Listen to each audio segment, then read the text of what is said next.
Hello everyone and welcome to SwitchUp. In today's video we're going to have a look at survival horror game Tormented Souls, which released last year elsewhere and is about to release this week on the Nintendo Switch.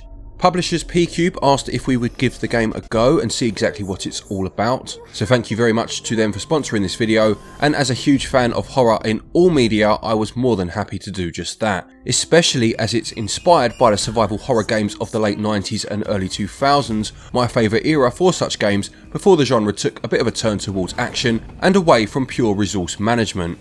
So what exactly is Tormented Souls? Well, let's find out. Everything will be alright, I promise. It could be argued that the first survival horror game was 1981's 3D Monster Maze on the Sinclair ZX81, or perhaps 1982's Haunted House for the Atari 2600, which built on this idea, including some of the tropes that the genre would become known for, such as item management, puzzle solving, a use of the dark, and evading monsters. Games such as Capcom's Sweet Home fleshed the idea out further as the decade wore on, and the formula was truly refined by the time the 90s rolled around. Alone in the Dark, Resident Evil, and Silent Hill brought the elements of item management, resource scarcity, fixed camera perspectives, and terrifying enemies into full view. This particular formula peaked with games from some of the aforementioned series during the GameCube, PlayStation 2 and Dreamcast era before the genre moved in other directions, but it's this peak period that Tormented Souls takes its key inspiration from. So Tormented Souls' story follows Caroline Walker. She receives a letter one day relating to twin sisters who seem to have disappeared, and after investigating their last known location, she is knocked unconscious. Waking up connected to a respirator, she must now find answers regarding the missing girls, but also now fights for her own survival. Gameplay wise, this certainly feels like a survival horror game from that 6th generation of consoles that I mentioned earlier. Caroline will need to explore a number of creepy locations with backgrounds composed via fixed camera views. A number of doors will be locked, needing keys or other such appliances to open them, and certain areas will require a puzzle to be solved in order to make progress. You'll find items along the way, and these take a few different forms. You'll have your finite resources such as ammunition for the various weapons that you'll pick up along the way, or health items such as morphine to keep Caroline safe. There are key items that you'll keep with you, such as the aforementioned weapons or a lighter to help you see into the darkness, and then there are the various files and maps that you'll find which provide context to your adventure. These are all stored in your inventory, which can be pulled up by pressing X and used when necessary. Dragging an item into a highlighted area of the game world will use it if appropriate, and items can also be examined and combined, again in keeping with the established rules and lore of the genre. Locations are littered with the nightmare-inducing creatures of this world, and whilst you can take them down with a few well-timed shots of whatever weapon you are currently using, ammo is in short supply, and a clever use of what you have in terms of ammunition, switching to melee weapons for the final blow, or just good old-fashioned running away at times, is the only way you will survive this adventure. Make no bones about it, this is old school in every sense of the word. There is no auto-save, your method of saving is just as scarce as all of your other resources. In a nod to the Resident Evil series, you will find magnetophones in certain designated save rooms, like the typewriters in the Resi series, and like the ink ribbons in early games of that series. Here you must acquire reels of tape, and they are pretty thin on the ground, especially in the early game. I would say that resource management is more vital in Tormented Souls than any game I've played in quite a long time. It doesn't just pay lip service to this particular genre trope, that's for sure, and it makes the first few hours of play seem all the more tense and adds the high stakes a survival horror game should have, as dying truly matters when you don't have the luxury of autosaving.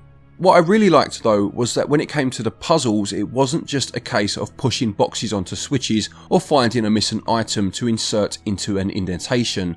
They involve a little more thought than this, with attention at times needed to be paid to snippets of information given in the various files that I mentioned earlier. These files will also help you to flesh out the background story further from the perspective of a number of different characters.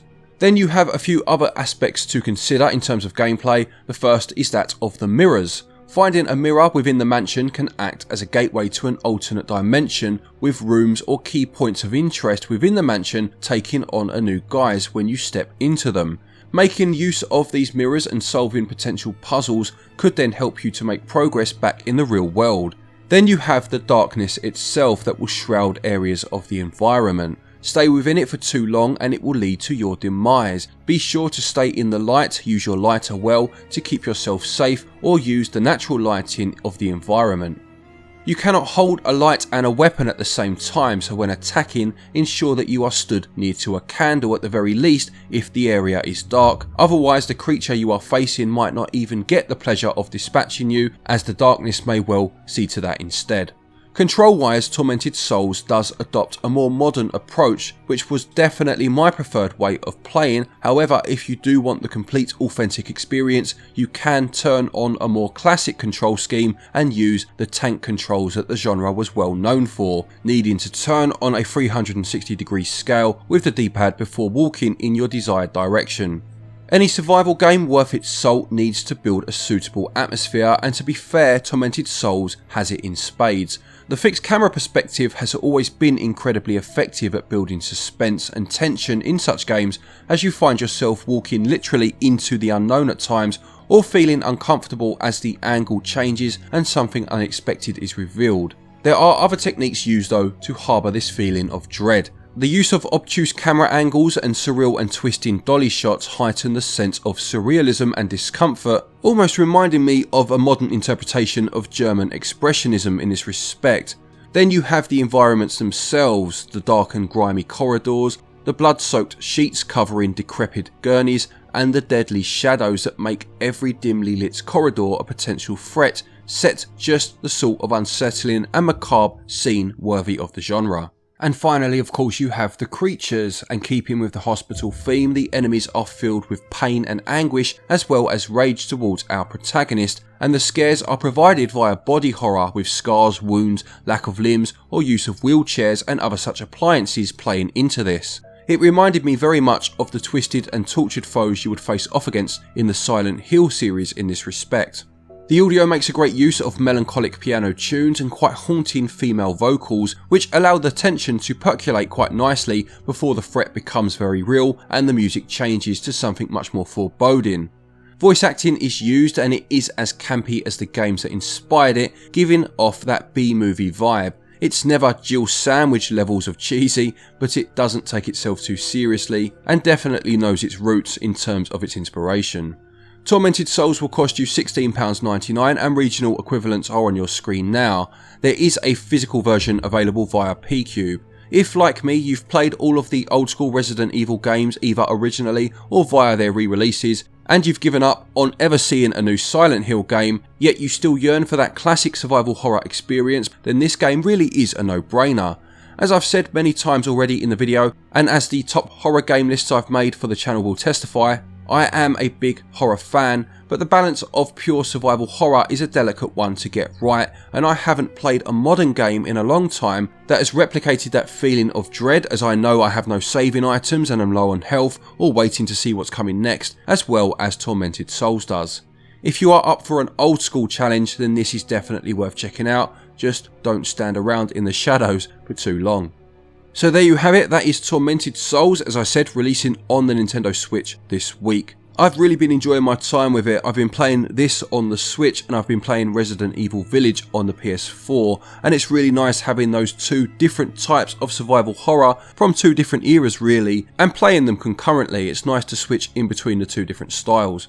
A big thank you to P-Cube for sponsoring this video. If you are interested in Tormented Souls, there are some links in the top pinned comment. You've got the official website and a link to the Switch eShop store. Thank you to our Patreons as always for your continued support, and to each and every one of you for watching our videos. Take care, and until next time, happy gaming.